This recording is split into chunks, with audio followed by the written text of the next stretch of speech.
Pagi ini pembentangan oleh SRS Konsortium dan Kerajaan Negeri, saya percaya telah dapatlah memberi input kepada isu-isu yang dibangkitkan oleh Penang Forum, dan kita akan berusaha untuk memastikan kerajaan pusat dapat memberi kelulusan kepada permohonan kita dalam tempoh yang terdekatlah, supaya kita dapat melaksanakan kerja-kerja yang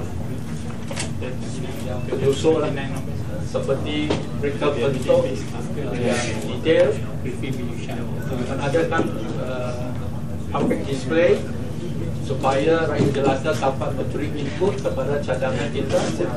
Itulah harapan kita, dan kita harap dapat kelulusan dalam tempoh yang terdekat.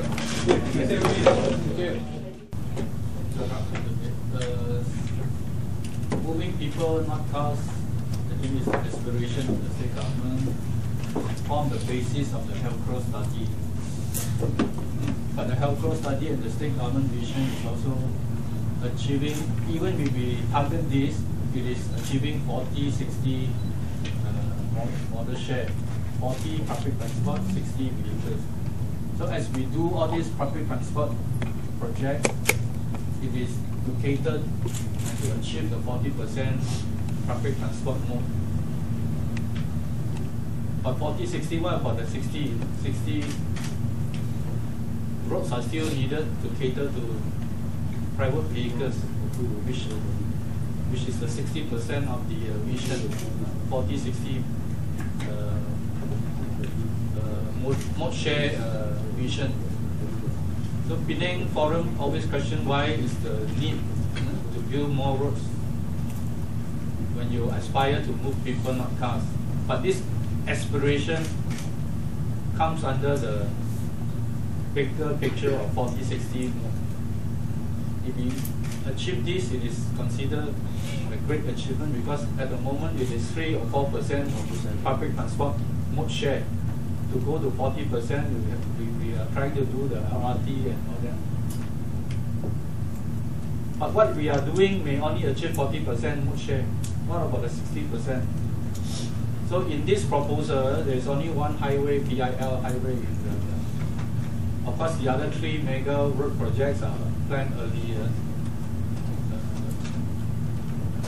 Even by the previous consultant, HELCRO also planned for the Penang Outer Ring Road and the Tanjung Bunga, Batu Ferringhi bypass, Fair Road. All that have already been planned in the past. In fact, some sections had already been built. So that was the earlier planning. The current SRS Consortium, there is only one proposal for this PIL. So I don't think that we are forgetting our vision. It's just that even achieving our vision of 40%, there is also a need to work in tandem and at the same time provide to the needs of the 60% private vehicle mode share. The right respond to Penang Forum query as to why some of these recommendations are not, some of the recommendations by HELCRO are not implemented. I think in the very first instance when we announced the HELCRO plan, besides giving out the recommendations of HELCRO, the implementation aspect are also looked at. Implementation by whom? There are many parties that are responsible for implementation depending on the jurisdiction. HELCRO also talk about a bypass along the North-South Highway.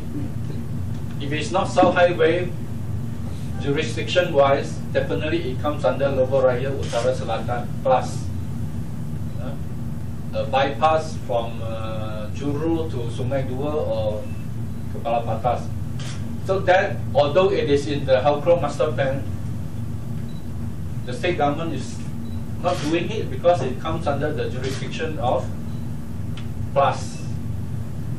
As for Federal Road, the junction at Juru and Auto City and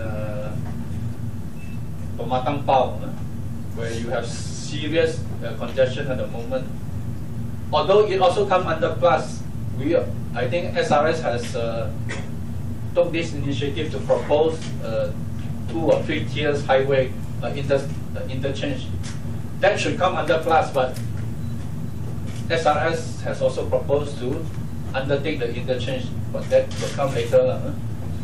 So we say that jurisdiction-wise, it is not the state government, it is the federal government, JKR plus local councils with regard to municipal roads, bicycle lane, of course, local councils. Developers will be imposed condition to build certain traffic elevation project in the vicinity of their project. For instance, in the Tanjung Tokong area, Ideal Property is proposing a flyover across the junction in front of Island Bazaar. So these are examples of various parties coming in to implement recommendation by HELCRO. It's not necessary everything is captured by the SRS consortium. Depending on the jurisdiction, depending on the availability of fund. Okay, now you see after the second bridge, JKR Pusat is implementing 3 projects. 1 is completed. The dedicated highway along the Lebuh Lim Chong Yuen from Queens Bay to second bridge. Now from second bridge, Masing area to the junction of Bayang Lepas is undertaken by JKR Pusat. And from the airport, Chongshan School, across to Telok Kumba, that is also a federal project. So while HELCO proposed recommendation to address congestion issue in the state, it also said clearly, depending on the jurisdiction, availability of fund, these are the agency responsible. So if it is bicycle lane, MPPP is doing quite a lot at the moment. With regard to municipal road upgrading, like widening of Green Lane, underpass in Mount Erskine and Gothic Road is being planned. I think tender already called. There will be an underpass from Mount Erskine to go to Burma Road. All these are undertaken by the various agencies. It may not be addressed by SRS consortium.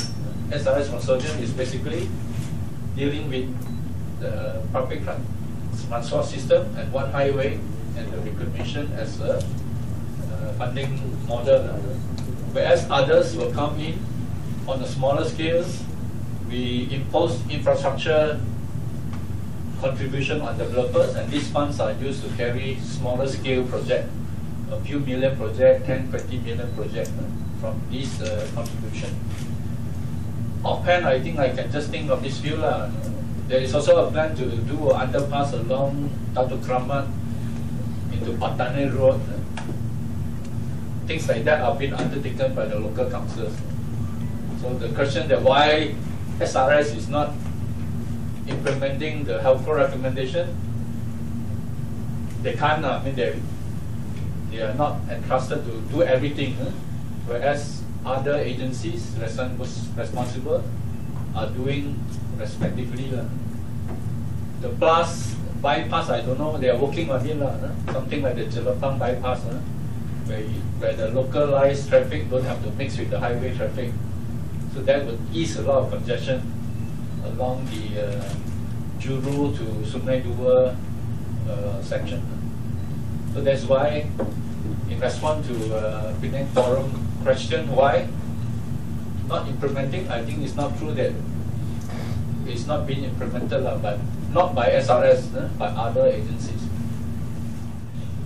So that's why in the last